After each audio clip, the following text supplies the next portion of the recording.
Welcome to another episode of Facts. I'm your host, Stephen Boyce, joined by my co-host, Pat May. Good evening, Stephen. Good evening, Pat. Today we're doing another canonical status kind of episode. It's going to spring off of the first episode that's kind of in this little mini series. I covered the Septuagint last week. Next week, we're going to cover kind of the comparisons. We're going to look at Samaritan Pentateuch, Septuagint, Masoretic, kind of look at some of the Dead Sea and say, do we have consistency overall? But what are some of the differences just for fun? Yeah, it's going to be good. So you don't want to miss that one. That's coming up. But that one won't make sense without this one. Right. We got to lay the framework. Lay it down. Yeah. So what we called today was basically this idea, and we made an assertion rather than a question, because I went back and forth. Should I ask this in question form or statement? To me, it's a safe move historically to say that the Jewish canon was never settled. It became a settled issue, but hint, hint, it wasn't the Jews that settled it. Now, there were groups that settled it in their minds, but amongst the consensus of the community of Jews, it was not a settled canon, and we're going to look at some of that today. Yeah, I don't think people realize historically how segmented different communities of the Jewish people were. Like they were definitely almost in sectarian, sectarian nature. And a lot of that stems from what was happening in Jerusalem in the temple, the Herodian temple. And I love Jesus more and more as I think about his interaction with these different groups, because sometimes he was in Samaria. Sometimes he's in Jerusalem or Galilee. He's in the backwoods of Nazareth, Galilee. He's dealing with the fishermen, the religion, everybody. And he takes a different approach. He does, and doesn't allow that to swallow the point. He responds to different groups differently, sometimes on their level. That's what's really intriguing, is he responds on their level. Samaritan woman, you mentioned last week, dealing with the Sanhedrin and the Sadducees, the Pharisees. He deals with them on a different level based on where they're coming from. I think it's a good maneuver that we all should learn from, especially when we're debating different people. Find that commonality so that you can make the point and not miss the forest for the trees and get lost in the weeds in the meantime. Absolutely. But one of the biggest discrepancies comes to when I was growing up, and especially in a more conservative King James only group, it's the Old Testament was settled. The only disputes are about the New Testament, of course, and I was taught the TR is the traditional text. It's the right one. I was too. But that's not entirely true. The Masoretic text is not the original Hebrew Bible, nor does it represent some sort of universally fixed Jewish canon from antiquity. In fact, what it does is it's kind of a result, an after effect result of the text that found stabilization almost 1,000 years after Jesus. It's a combination of things. Rabbinic consolidations, it's a group of guys just people working together, and then some that had different stylistic approaches. I mean, we're going to look at some of these main figured names and even talk about their manuscripts, because we have copies of some of these medieval manuscripts that came from that era. What I always thought was, well, I mean, this is first century AD, first century BC stuff. And then you actually find out, no, this is 11th century AD and 12th century AD manuscripts. And it kind of shocks you a little bit. And nobody really cared about it because there wasn't much more preservation outside of back translating, say, through the Vulgate. Something like that. But then the Dead Sea Scrolls were found in the 40s. But 47, 48. But the problem is nobody had access to release these documents. It's just now in the last really 20, 30 years, people are actually studying them. And we're starting to access them. And wait a minute. We've got variants here that are actually in agreement with the Peshitta or with the Septuagint. So today we're going to look at a couple of problems surrounding this theory of we had a settled text, we had a settled canon. Well, the first problem is the fixed Jewish canon it's an assumption. Big time. So when most people say the Jewish canon was already set, what do they actually mean? What are they saying? And is that even defensible from a historical standpoint? Well, I'll answer it hyperbolically first, but essentially it's, there are some people who have this idea. I was one of them in the sense that, Moses came down from the mountain God basically, gave him the canon, and he's handing everyone a leather-bound King James Version Bible, right? That'd be great if it was that easy. Basically, here you don't lose this, right? But they just assumed there was always this fixed, agreed-upon canon of the Old Testament, a collection of books that everybody recognized and nobody debated. Yeah. And that's that's actually a lot of far-fetched stuff. It was just there, like it fell out of the sky. It fell from heaven, right? Again, that would be easier. Like Joseph Smith style, you go find some plates, and it's very much relatable to those type of stories, right? And then Muhammad with the Quran. So honestly, I don't say that to mock anybody, but I think most people in some Protestant pews have simply never been taught otherwise. Yep. They've never actually learned the history of this. Their pastor hasn't told them, and if they went to seminary, their seminary may not have even emphasized it. So they are, they're coming from kind of what you might call a place of ignorance. Again, I say that charitably. And they assumed the Old Testament was at a minimum finished by the time of the incarnation of Christ. But in this episode, I think we're going to learn that that's just very misguided. So here's the three assumptions then. So we'll summarize these three assumptions. Yep. 1, the Jews had a closed canon before Christ, as you stated, the incarnation. Mm-hmm. 2, the canon had a fixed text. Yeah. So that there's no dispute about the readings and things like that. We find, as I mentioned last week, folks, that the people in Samaria were pointing to a different mountain for the location of God's worship, and it was based on a Mount translation difference. Yeah. So, that episode alone teaches us that that's not a settled issue, even on the text. Right. A third assumption is the Masoretic text reflects that ancient form. Yes. And so these are 3 myths, 3 assumptions. But what does the evidence actually show? Really, that's what it comes down. And there is no evidence of a universally fixed canon before the second century AD. And I would even go so far as to say that it wasn't even till much, much later where you find more of a Jewish consensus around what happened in the Masoretic text before they actually adopt that as a primary form. Yeah. So let's get into the evidence. Let's talk about where people start falling into these fallacies. They instantly run to Josephus. Anytime this conversation happens, it ends up in Josephus's front door. And it's because he mentions against Apion 22 books. Yeah. Now, what's interesting is he doesn't mention the names of the books. He doesn't list the books. He just says numbers them. 22. Yeah. And again, we got to keep in mind somebody sitting there at home going, Testament, we have 39 in the Old Testament. How does that work? Well, remember, if you think there's 39 Old Testament books, they weren't counting them the way that we count them. In fact, may I add, most of your Old Testament Protestant layouts of books follows the Septuagint, not these Jewish calculations. For example, Samuel was not 2 books. It was 1. 1 book. Mm-hmm. Chronicles was 1. Chronicles, Kings. And then even how they looked at Ezra and Nehemiah. Yeah.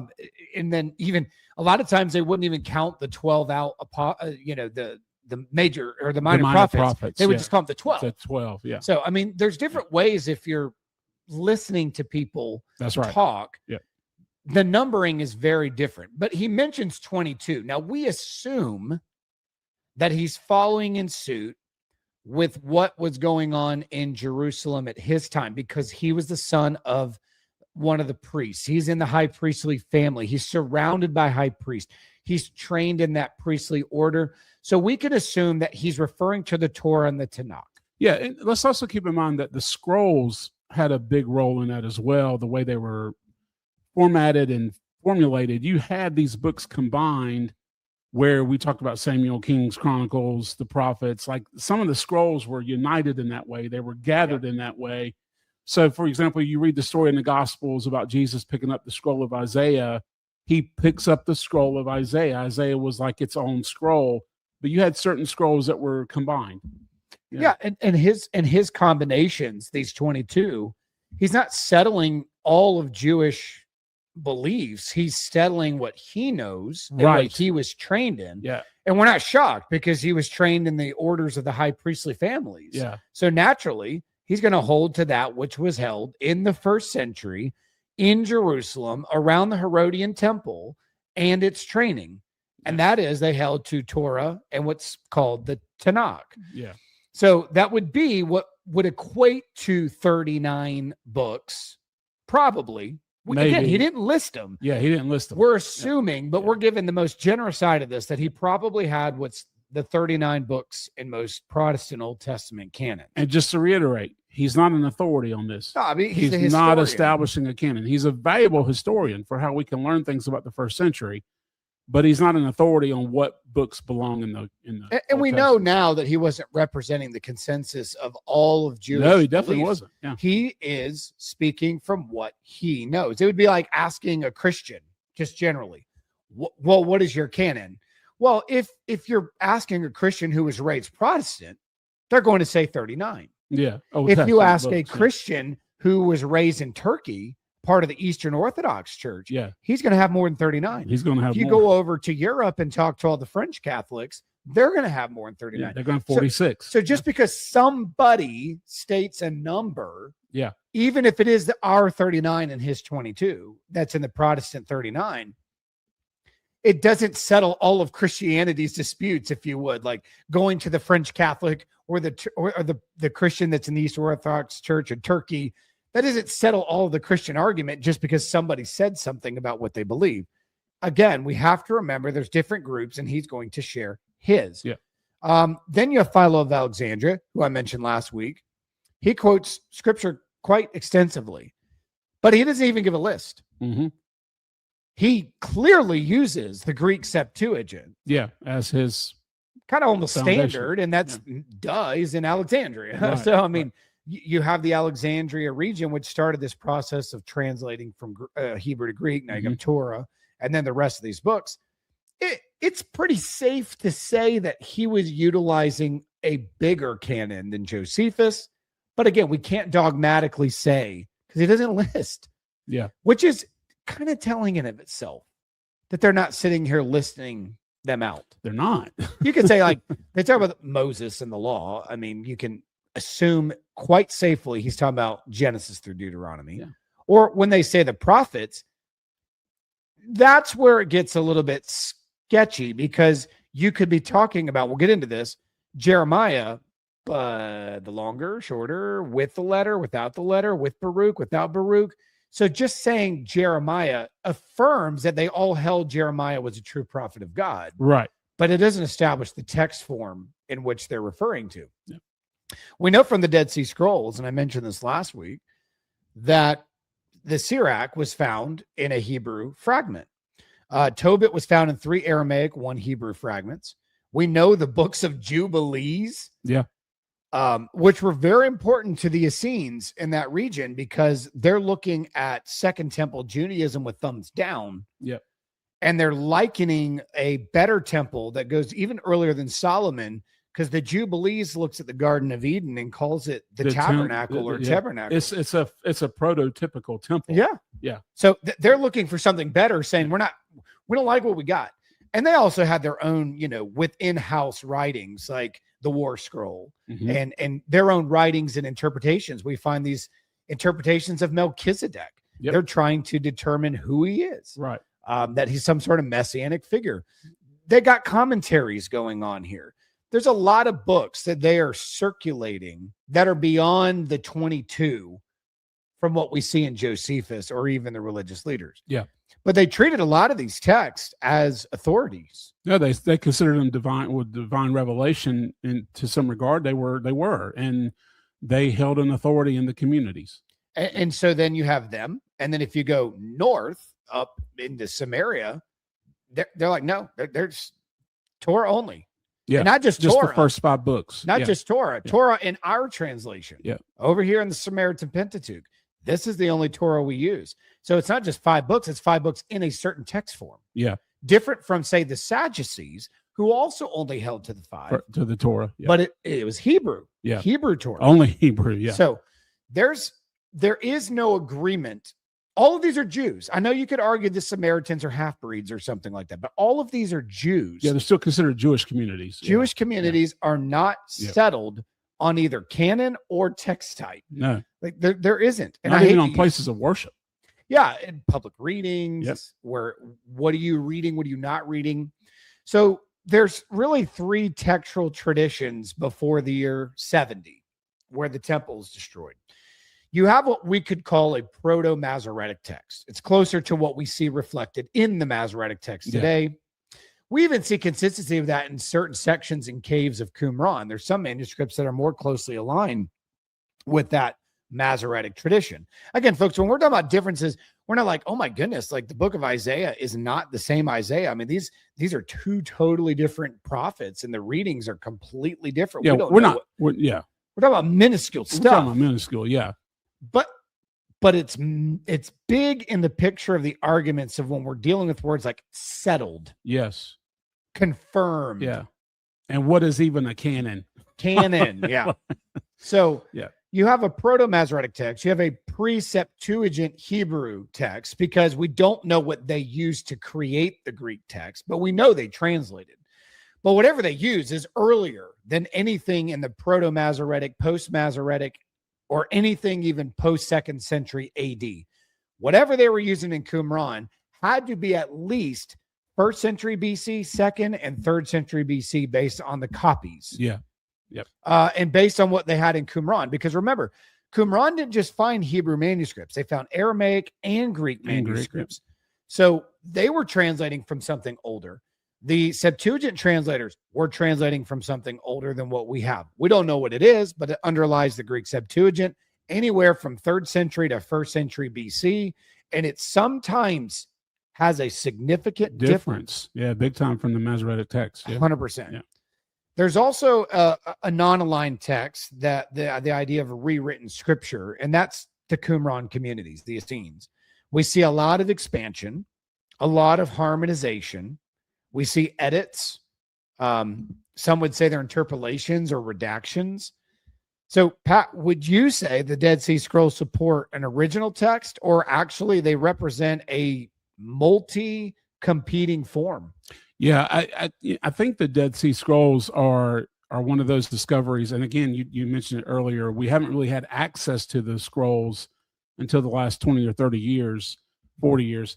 And so that discovery kind of blew up a lot of assumptions, right? Assumptions that we all held in the Christian communities, because what they show us is not only one tidy original text that everybody agreed on, but they show us is actually a really diverse living textual landscape.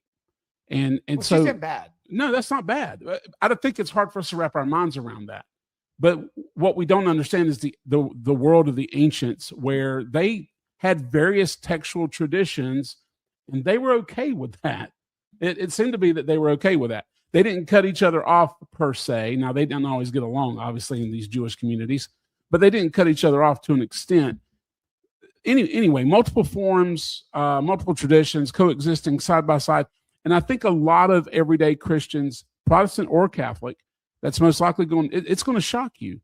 And so we tend to think of the Bible as always having looked exactly like what's sitting on our nighttime shelf, right? Like our nightstand. Yet the Dead Sea Scrolls are a very gentle but firm reminder that the history is a lot more complex and interesting than that. Yeah. And I mean, we have a great example with the book of the prophet Jeremiah, right? So, well, let's talk about that example. And while we get into Jeremiah, and you may be wondering, wait, what's the difference? Right. Well, here's what you need to do before we get to that difference. You need to hit the like and subscribe on this video. We're so glad to have you. If you're listening on the podcast, as always, we're glad you're here with us as well.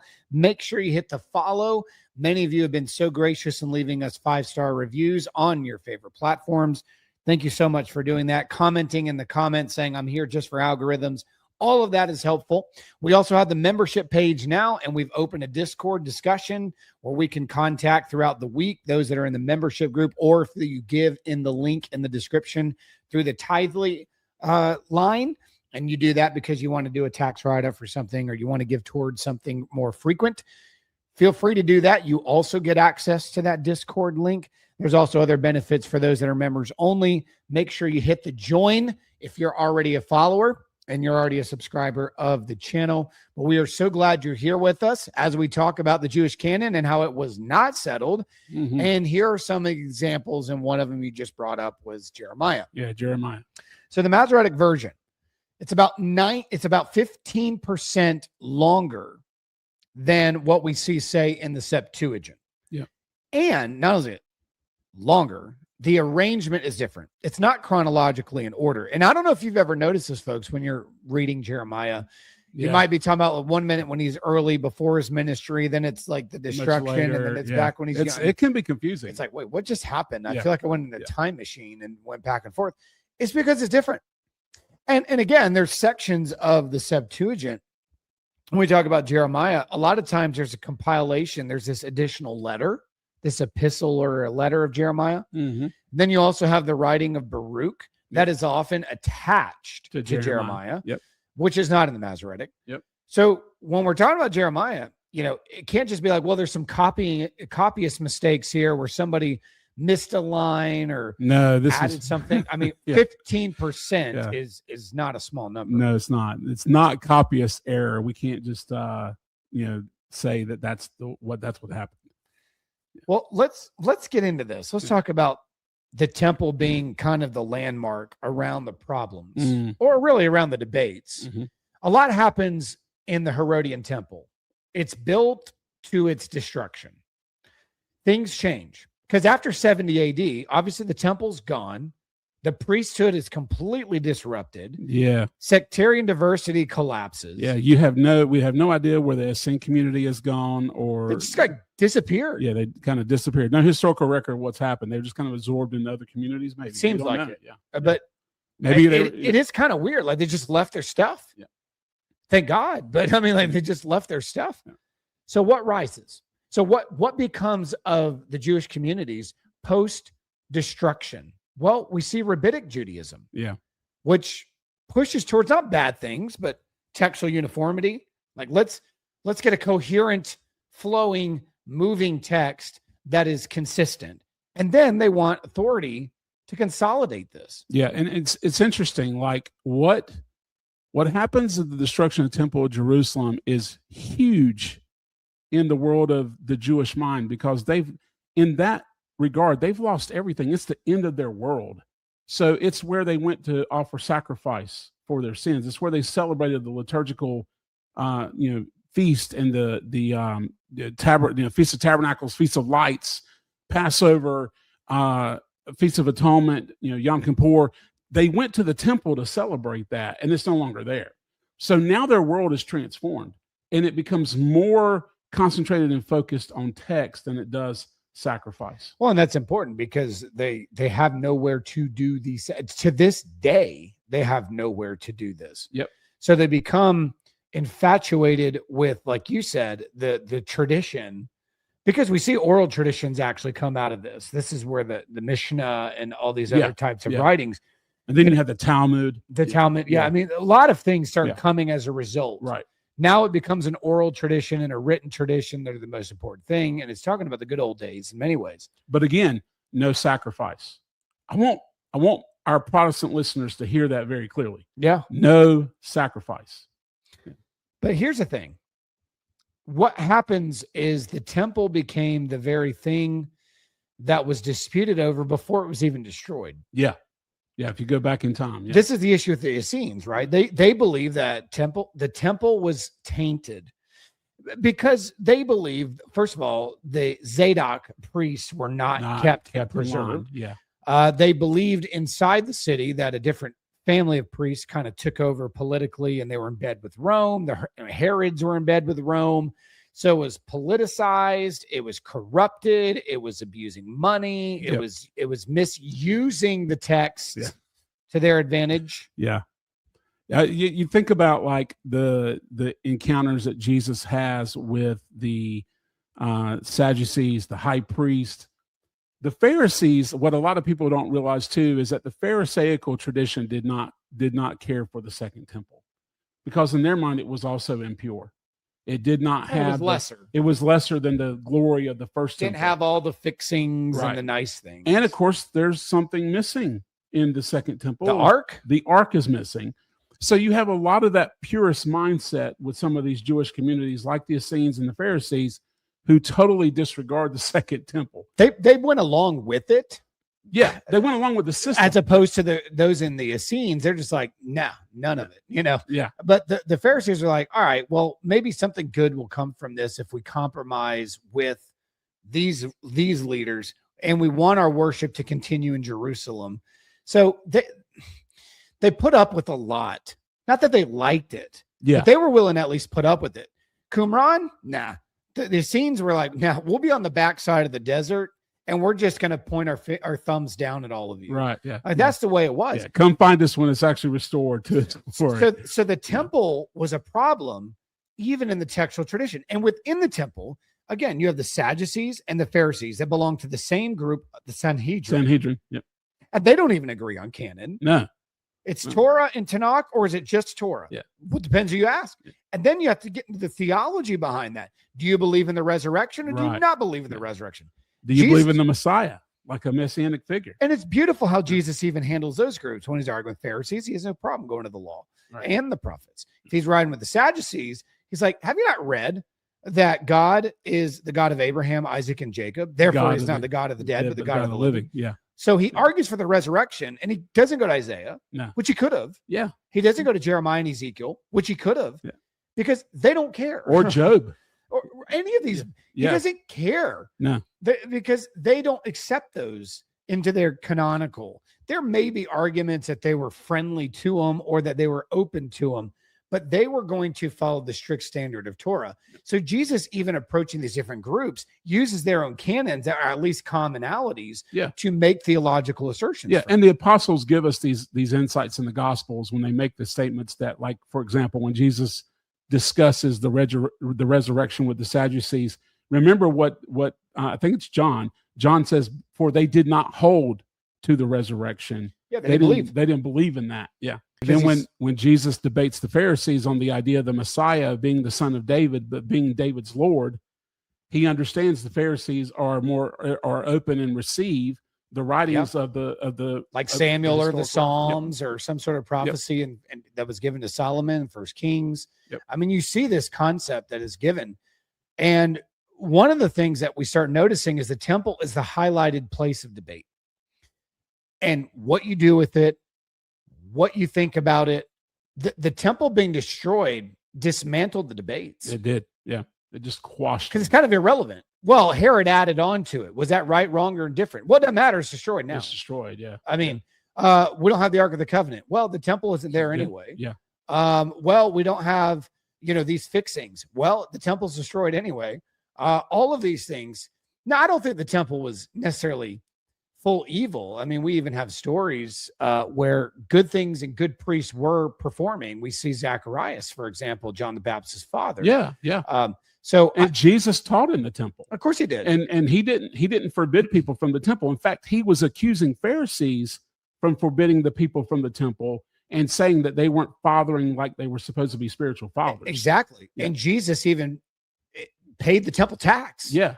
I mean, in that regard. And that is one of the corruptions. He celebrated the feast. Celebrated the feast there. He went there for tabernacles. Yeah. Of course, he claimed that he was the fulfillment of that feast. But, he had no also problem. Claimed he was the new temple. Yeah, but he made it very clear that this temple will be destroyed. Yeah, yeah. And he prophesies about that in Matthew 24. But he said that his temple would be destroyed too, but his would be resurrected. Yeah. So again, Jesus is the greater temple. And he used the image of the second temple to point to himself and say, I am the temple. Yep. What you're looking for in here will never come. Exactly. It's going to be ash. Yeah. Not a single stone. Yeah. It's going down. Yeah. Mine will go down, but it's only lasting 3 days. Not because of the temple itself, but because of the response to the Messiah who had come. Yes. And so all of these things had created a dynamic of debate. And then that was all ended. Yeah. When Titus comes in and sieges and sacks, takes and steals and destroys and burns, everything is now at the bottom. Yeah.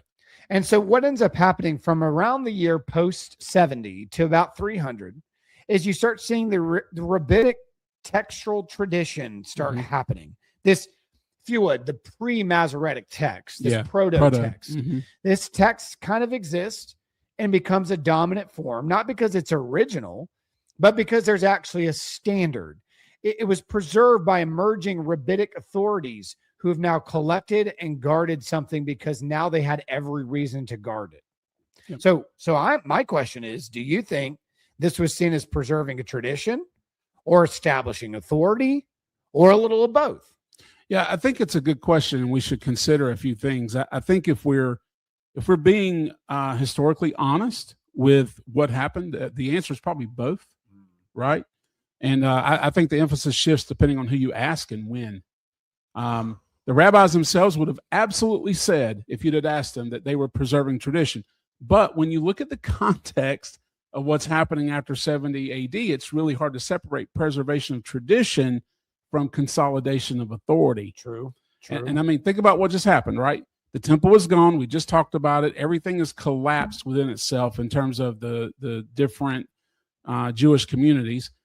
And what fills that vacuum is what you said, Rabbinic Judaism, centered around the synagogue and the text. The synagogues are still in place. The text is still in place. And so the text becomes everything. It becomes the new center, if you will, of Jewish religious identity and authority. However, having said all that, Stephen, here's what I think is historically significant. They didn't create something new. They didn't create something new, but they did choose. And that's important. They didn't create something new. They chose something. Among those multiple textual traditions that are out there that we've been talking about, they favored one stream, if you think about it. The proto-Masoretic tradition was what they favored. And that choice wasn't religiously neutral, because this is also precisely the period when what is emerging?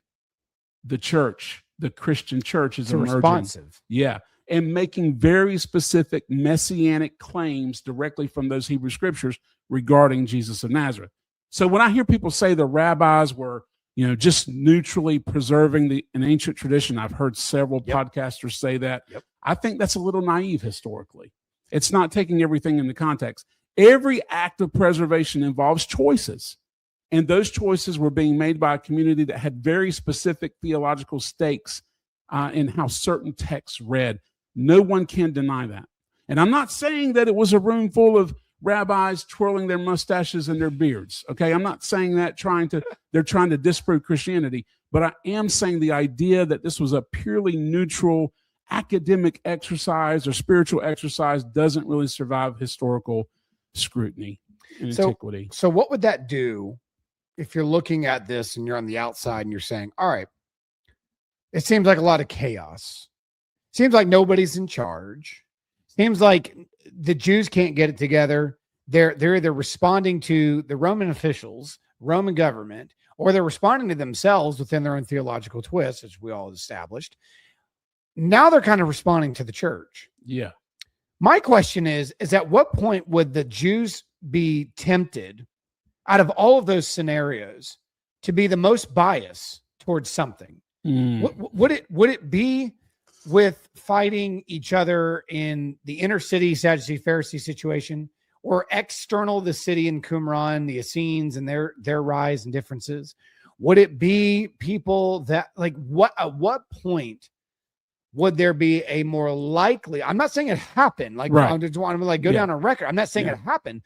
Where would the text most likely be controlled the most? And we know they're held accountable here because of the Dead Sea. They couldn't have gone off too far if they did, but we do see some of the differences here. Where would they be most likely to put some sort of bias and protection on their text within certain readings or portions in order to keep a rabbinical teaching alive in the beginning of this, in the middle of this, or when the temple goes down and Christianity has now overtaken the Jewish religion? Look, just talk that out loud a minute. Work with me. Yeah. So it would make sense to me that after the destruction of Jerusalem, while you had preserved tradition, right? You had these texts that Jewish communities were using, very multivariate text. When you have something like Christianity rising, right? They have started churches all over the Roman Empire, and they are preserving a tradition in themselves that is consistently preaching that Jesus is the Messiah and the fulfillment of Israel, right? If that's happening, you would think that these rabbinical Jews are going, what texts are the Christians using? And why are they using it? And do we need to focus on... We know which text that is. Exactly, we do. Yeah. It's the Septuagint. It's the Septuagint. Yeah. And the Septuagint was very clear in many of its prophecies about the Messiah, much more clear than the Masoretic text was. And we're going to get into that next week when we start comparing prophecies. But the Christians are using the Septuagint. I mean, that's basically their Bible in the first few centuries until you have a New Testament that is, basically affirmed by Hippo and Carthage in the 4th centuries. This is what the Christians are using. If that's what they're using to preach the gospel, then the rabbinical Jews are going to, I would think, go, let's look at the other traditions that were out there and let's see how they compare. I don't know that we want to believe that Jesus of Nazareth is the Messiah. You can kind of see that temptation. I could see the temptation that is stemmed from anxiety here too. Now, I have on the screen here a painting of the Second Temple. Mm-hmm. When all that's gone, it's like it's taken from the Mount of Olives, actually. It would to have a real picture. Yeah. But think about this. Everything that they believe is attached to what was there. That's why they rebuilt it after the first destruction. That's right. That's why it was their life. Yeah. You're now watching Jews convert to a Messiah you killed. Yep. Folks, I can't emphasize this enough. These rabbinical traditions and these Masoretic texts they're not Jesus friends. Like they don't like Jesus. Yeah. They're not there. This is what draws me to this interesting dynamic where a lot of the Protestants are like pro that. Yes. They're not pro you. It's wild. Yeah. Like they're not pro you. Yeah. They are responding to the Christian movement. Now, it doesn't mean they're wrong which in was their readings. Which was mainly Jewish people, right? It doesn't mean they're wrong in their readings, but they're not friendly to Jewish Christians. Yep. So they're not friendly to Gentile Christians on this. They believed their religion was hijacked and taken over. So the anxiety of not having your temple and still not having your temple, your tradition is dying. The Hebrew Aramaic side of things is dying. The Greek Bible has overtaken the Roman Empire, both old and now new text attached to it. There's some sweaty palms. Oh, yeah. Going on here. And let's not forget about the fact that Christianity was legalized when much of Judaism wasn't. Yeah. Edict of Milan. Yeah. You now have a legal Christianity. Yeah. Judaism and some of its emperor practices. is Christian. Yeah. Not that's Jewish. Gotta be scary. That's why. Just think about it. It's got to be scary. So let's continue down this trend here. One of the things that I want to focus on, particularly as we get into really when we're looking at these groups, mm-hmm. I want to reestablish this. We have now left the world of, we've got an established canon, we've got an established text. There's no arguments, there's no disputes. Let's get over it. There's just no proof of that whatsoever historically. So what did the Masoretic people actually do? These Masoretes, what did they actually do? Well, let's look at their timeline. So you have this proto-text that was established by the rabbinic responses. Mm-hmm. We don't have much of that other than, like you said, the Talmud or something like that. That's what we have. Yeah. Around that time, there develops these communities of scribes, well-polished, well-educated scribes. Yep. And it wasn't, again, just like the Septuagint, it wasn't something that happened just like, 5 weeks and we got it done. No, it was centuries. 6th to 10th century. And I'm being very conservative. Yeah, you are. Very conservative. I really think it's actually 9th. But what did they not do? What did these groups not do? Well, one, they didn't create a biblical text from scratch. No. Yeah, they're using something. They're using something, yeah. We have a good reason to believe that something was these proto-texts that came from 70 to 300. Yeah. They probably weren't. Now, again, which doesn't mean they're bad, because some of those cave manuscripts that were found in Qumran are very consistent with some of those readings. Yes. Yeah.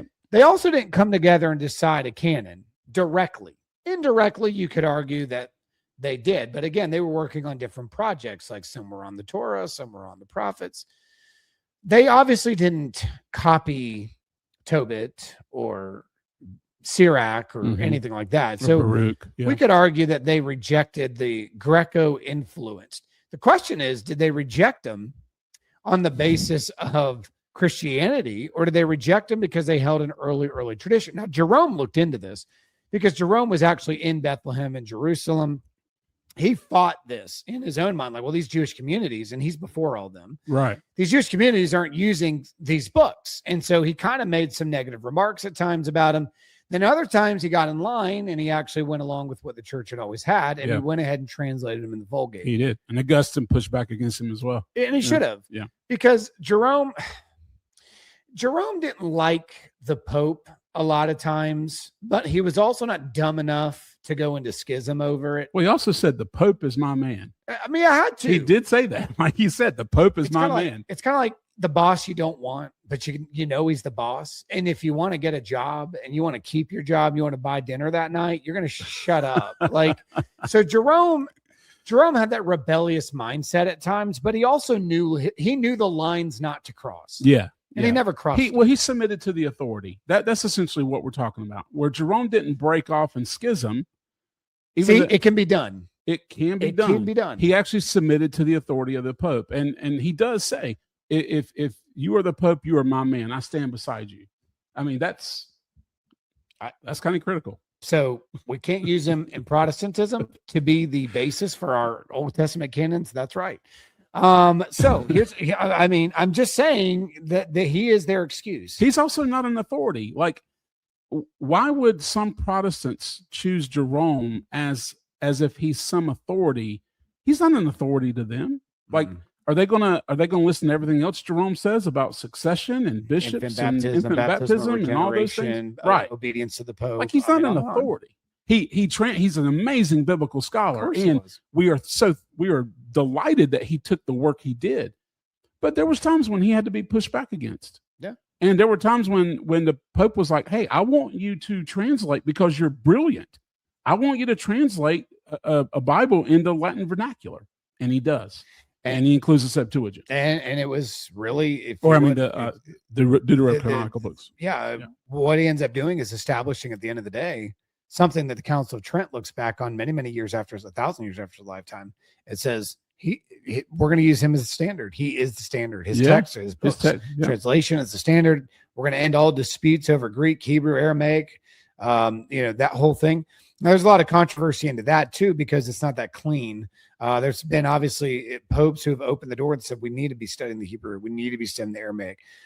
Even Pius XII said that. Oh yeah. So absolutely. This is not a, like, oh my gosh, never again. Who cares what the Greek says? That's not the position of the Catholic Church. Not at all. I would say in the last 200 years, or last 150 years at least, when you look at some of the papal encyclicals on scripture and tradition, they are amazing in terms of what they say about the original text. Well, again, writings. And why did Trent have to do this? Because the Protestants were the ones tampering with the text. Yeah.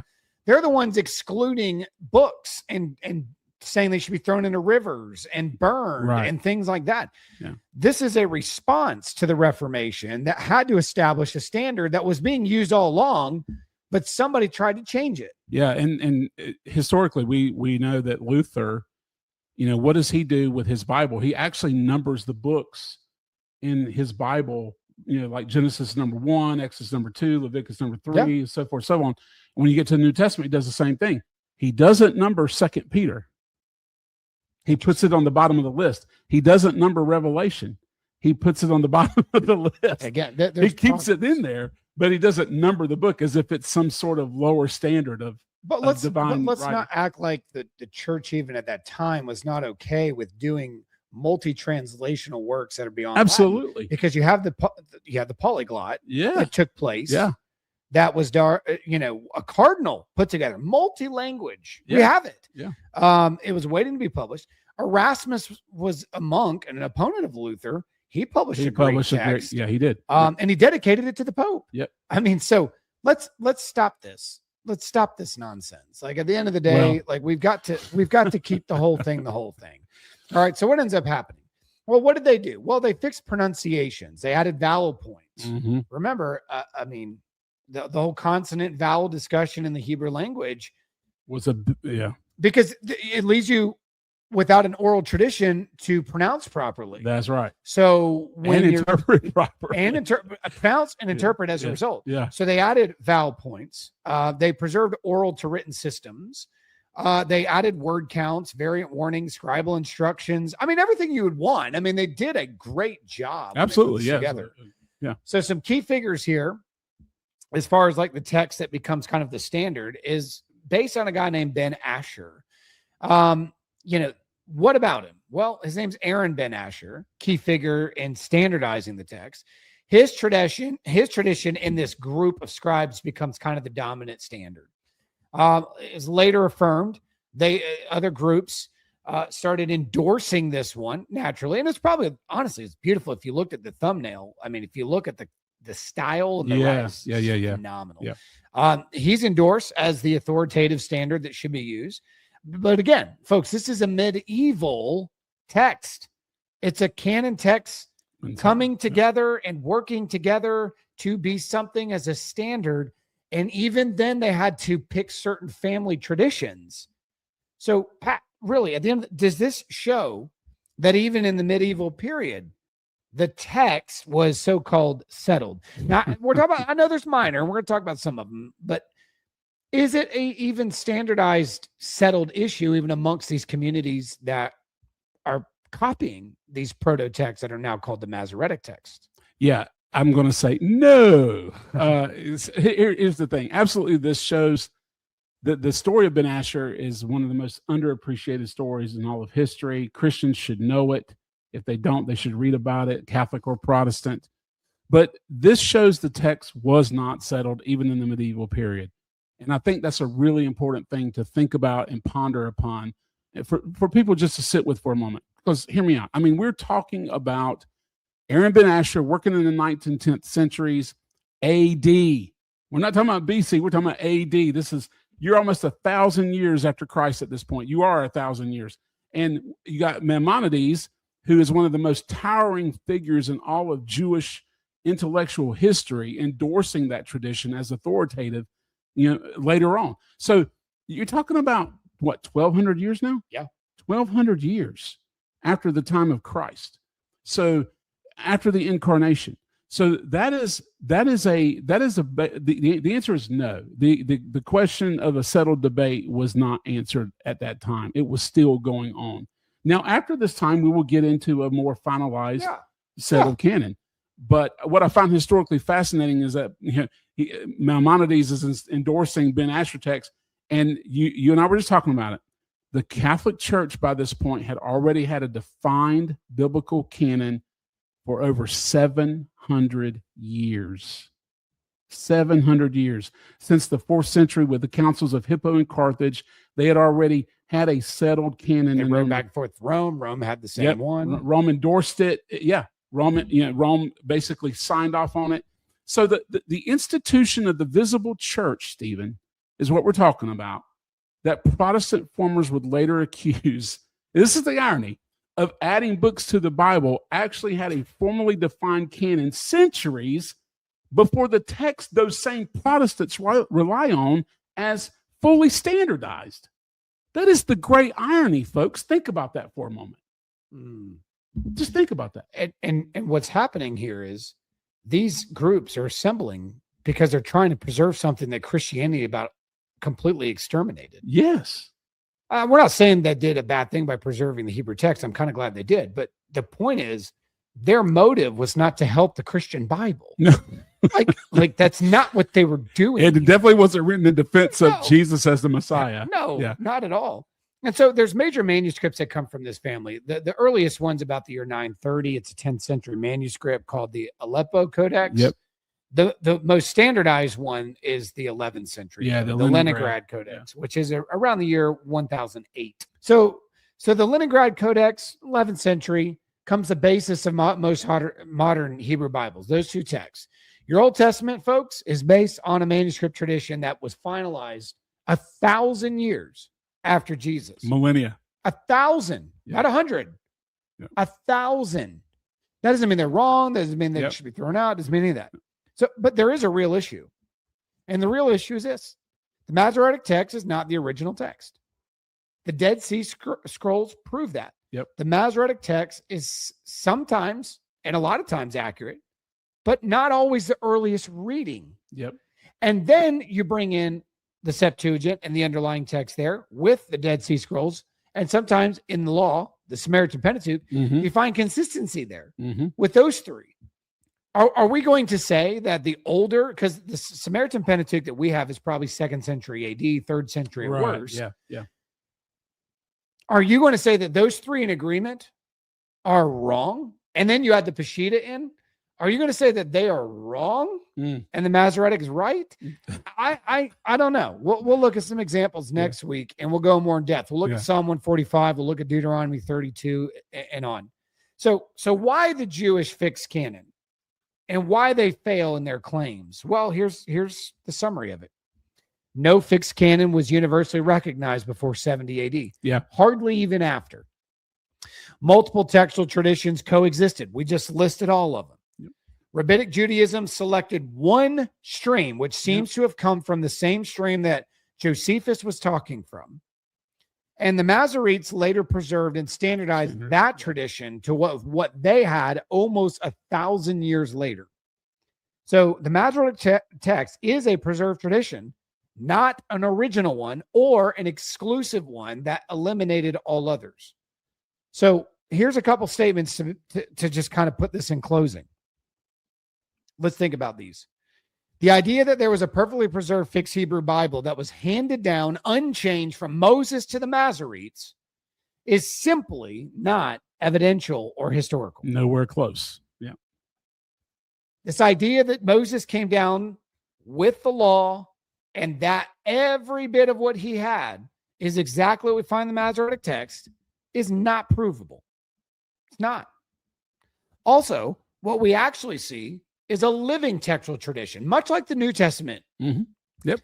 It was copied, it was transmitted, it was debated, and eventually a standard was made in multiple places. And that's why we have the standard. We have the Qumran, which is hardly a standard in of itself. We just see that they didn't have the same standard. Yep. So there's not even really a standard within them. We don't know what they were fully believing. We really don't, yeah. Again, we had no canonical list of books. That'd be nice if they found and dug up like Canon list 4, K4, Canon list, blah, blah, blah. Nope, didn't happen. What we had was the people of the time reading what they were reading and teaching what they were teaching. I go back to Luke 24, if that's okay, when Jesus is on the road to Emmaus with the 2 disciples. And, the story goes, they're shocked at the death of Jesus. Jesus he's been raised from the dead. He joins them on their journey, and he asked them, he asked them, what were they talking about? And they say, have you not heard of Jesus of Nazareth? This great prophet who did all these great things and healing people and all the things that, he was killed. And what does he say? He says to them, oh, foolish men, slow of heart to believe all that the scriptures has taught concerning the Messiah. And he begins Moses. Moses and the prophets, the law and the prophets, and things concerning himself. But later it says the Psalms. Yeah, and it says and the Psalms. And the Psalms. And there you have kind of a tradition that Jesus held to, was that the law, the prophets, and the writings carried canonical weight in his opinion. And that's the way I would phrase it. There was canonical weight given to certain things to different Jewish communities. And but course, he doesn't list the books. He doesn't list the books. But he gave the keys to a person. He did. He gave the keys. To bind and loose. And by the way, he opens up the scriptures. Their hearts are set on fire, but their eyes are opened by the Bible or by the Eucharist. When he broke bread. When he broke bread, which is the Eucharist. And so, that's something to take into consideration.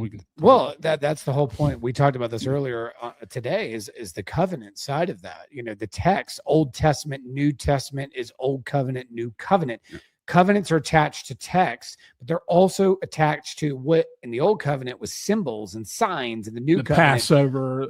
Was fulfilled in substance by Jesus, and that he is the Passover lamb. He is the bread of heaven. As Paul says in 1 Corinthians. So, again, folks, these things are all there.